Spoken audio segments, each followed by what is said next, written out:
The crypto space is in an extremely volatile spot, with the market moving by like 15% over the past couple of days. And thus, I think a lot of people are wondering, what exactly are we doing right now? What is our crypto strategy? Are we buying? Are we selling? And exactly which coins are we going for? Let me explain that to you in this video. First of all, let me quickly say that regardless of what we're witnessing right now, we believe in the Bitcoin cycle. And in that sense, I basically believe that if we look back at the crypto market in a few months from now, we'll be up by a lot. And honestly, that makes it really easy for me to just keep buying more crypto every single day. And also, I have not published this video just quite yet, but I just made a video that showcases how much money you'd have right now if you invested $5 into crypto every single day for a year. And I really invite you guys to watch that video that'll come out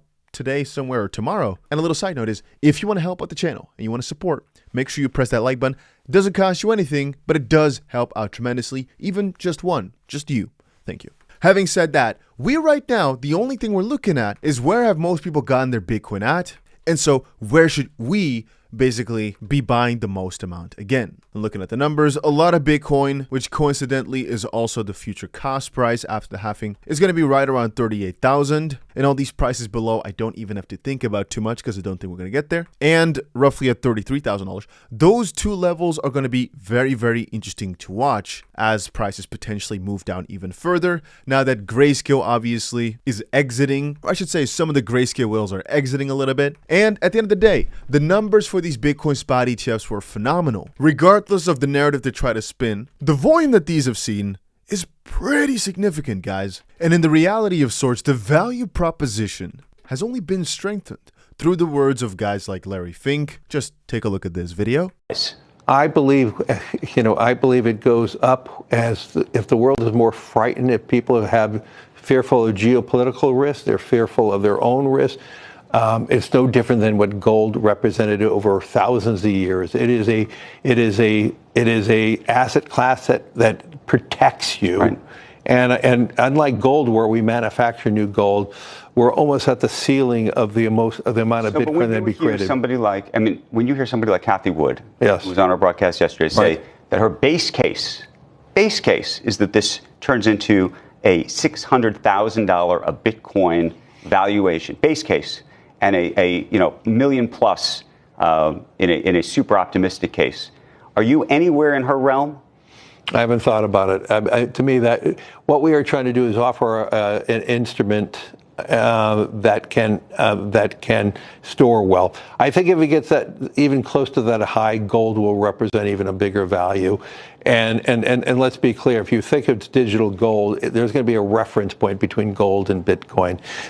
Anyway, having said that, all these regulatory hurdles, like what the ETF stance is going to be from guys like Vanguard or over in other countries like Korea or Japan or China, it's all interesting, but at the end of the day, it doesn't matter too much because we know these massive institutions are coming in. And as the Bitcoin halving is only like 3 months away or so, and again, we always base the prices on the halving, and we think that a couple months after the halving, which is also coincidentally a couple months or about a year after the stock market high, usually, is when Bitcoin sees its all-time high, or at least goes for a massive rally. And we know the money flow of Bitcoin first, then massive altcoins, and then smaller and smaller altcoins. So the gains we've seen just now are still relatively small. So right now, we're in a point where Ethereum just broke out massively against Bitcoin, and it showcases that perhaps since the massive hype with regards to Bitcoin and the ETFs is now over, a lot of it could be shifting towards coins like Ethereum and XRP, as we discussed earlier. And it would also make sense if a lot of these other top coins were to now pick up as people try to diversify away from the kind of over with the hype type of Bitcoin, especially in about 3 or 4 months from now as the halving is gone and the hype behind Bitcoin is kind of like meh. Again, people are buying Bitcoin very often in anticipation of some major events. And like the video said just now, you can see Bitcoin as digital gold, and so you buy it forever. Sure. But for the most part, people are still speculating around. And so when the hype and the buzz moves away from Bitcoin a bit, I think a lot of it is going to flow back to Ethereum, back to coins like XRP, Solana, and perhaps even Avalanche, before moving lower and lower down the rankings. But I do believe it's quite inevitable. So I just keep buying the coins we usually talk about. I keep staking some of the coins we usually talk about, like Celestia, Injective. Again, I'm extremely bullish on some of our main layer 2s like Arbitrum, but I still am holding a lot of my AI coins like Render, and I'm still very bullish on some of the top layer 1s like Sui, because they've all got a time and place. And I'd say the next big run that's going to happen is not your meme coins, even though those always do well in every time, but it's the bigger coins, you know, the ones that have already gotten a pretty big following before, as months progress, it moving lower and lower down. That does not mean if you pick a coin like a meme coin right now that you can't make a ton of money. Matter of fact, here's a side note. Here's, for example, a coin I bought for fun a while back. It's called 𝗪𝗵𝗲𝗄𝗃 Intel. What does it do? At the start, I didn't know. I don't care. I buy more meme coins every single day, like you might have seen in some of my shorts. But they had a plan, and they're actually getting listed on BitGet. And then I noticed, you see, some of my friends are talking about on the channels, some shorts are being made about it. Some crypto projects, regardless of their meme status, this one, what's the purpose? It's a fruity coin, it's a fruity meme coin. Just do so well. It's crazy to me. But here's a good example why you don't sleep on meme coins. It's getting listed on a freaking exchange like BitGet. I'm very proud. Point being, however, that right now you think that from the strategy, it's not time for it yet. But then I'm thinking, well, but projects with real communities, please understand, I in no way, shape, or form am I telling you, hey, go buy now or anything. I'm just giving an example of how the market can sometimes be not as you expect it to be and not a very simple pattern. But in that same defense, I personally thought, it's not time for these type of coins yet. But in reality, we did see coins like BONK, WIF, Myro, all pop off and go absolutely insane. And so from that perspective, it's always like meme season to a certain degree. And in my opinion, the most difficult thing is just when you're buying meme coins, this is besides our main cryptos, which one are you going to hold forever? Which one are you going to take some quick profits on? But for most of the projects I invest into, I at least leave a small chunk for in case it moons, especially, and this is also true for all the BRC type of projects right now, especially if I'm being whispered it in from places like Taiwan, Vietnam, South Korea, China, wherever, Malaysia, and things like that. Because over in like very East Asia and a lot of the Chinese markets, they seem to know the things that pop off next. And fun fact, also the reason I got into this one, into 𝗪𝗵𝗲𝗄𝗃, is because I'm in a Hong Kong crypto group, and they were spamming me because I've not really seen it around in the West too much, but it's extremely popular over in some Chinese groups. A little fun fact. And I thought it was a joke, and now they're getting a freaking BitGet listing. So what can happen to this project, huh? No. But in all seriousness, I'm not saying it's going to go amazing or anything. I'm just saying, you see, I bought a meme, thought it would kind of go nowhere because it's not the season for it yet, and then it just absolutely blows off. It actually gets traction. It actually gains a community. And all of a sudden now, you'd be surprised it's like one of the top projects. I'm not saying, I'm just giving an example. For a lot of these coins, like Myro, for example, you can hear about it day one, but you never know if it's going to go up this much. Or Dog with Hat, same story. You can find it pretty quickly, but you don't know it's going to keep pushing on this long into like hundreds of millions of dollars worth of market cap. So all I do is try to find those a little bit early. Anyway, that's for a different section of the market though. That's not where we're in right now. Right now, I'm mostly sticking to the most fundamentals of cryptos that are already worth a ton because they have more certainty of succeeding. As I just try to state, for meme coins, you really don't know which one's going to pop off. It could be any at any day.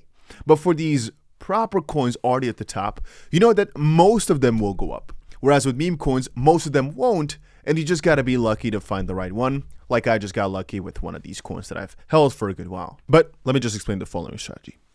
Now, Bitcoin still pretty hot. Around the halving, Bitcoin less hot because a lot of people will still follow the narrative of BlackRock, etc. But the next shiny thing is going to be Ethereum, it's going to be XRP, those things. At the same time, though, it's going to be a lot of other main coins that people just want to diversify into out of Bitcoin with all their profits. And right now was another area where we already saw some glimpses of it, right?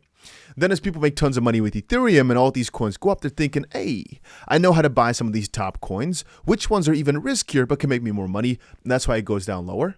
You got to realize where in the market you're at. You have to realize what the next big thing is going to be in terms of which sectors will pop off, which is why I made some videos about it. Which sectors will do best in 2024? Because I speak with the exchanges all the time, so I know what they're looking for. And because we have a VC and we're looking to invest into projects and companies all the time, you know exactly what you're looking for yourself. So you know what's hot, you know what's popping, you know what would do well. Anyway, I hope I kind of made clear the message that I had with this video. Sometimes it's quite difficult to bring over a story in a very easy to understand fashion with real life examples, while also explaining to people that every single time it's slightly different and you just don't know perfectly up front. But the moral of the story was, the cycle always repeats itself to some degree, but there are outliers, and that will happen every single time. Every single time you think it'll go a certain way, but it probably won't. It will probably deviate slightly from the plan. All we know is that the crypto space will grow, that there will be some coins at the bottom which all of a sudden make it up to the top, and you can't catch all of them. But the best way to go about it is to go top down. As the market gets more and more bullish, you go for riskier projects. We know that there will be some regulatory hurdles in the grand scheme of things which can move the markets a bit. We know there'll be the Bitcoin halving.